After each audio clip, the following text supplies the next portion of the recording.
রাষ্ট্রীয় সফরে ভারতে উপমহাদেশে আসার পরিকল্পনা করছেন ব্রিটেনের রাজা তৃতীয় চার্লস। কিছুদিনের মধ্যেই তিনি বাংলাদেশ, ভারত ও পাকিস্তান সফর করতে পারেন।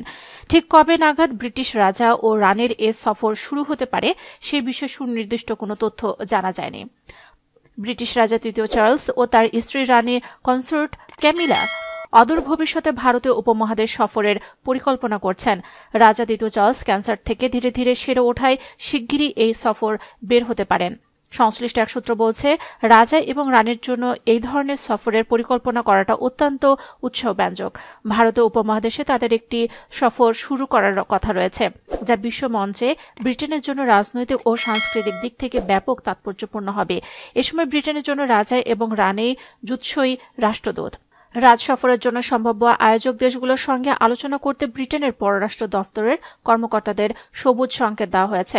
বাংলাদেশ, ভারত এবং পাকিস্তান সফরের খসড়া তৈরি করা হচ্ছে।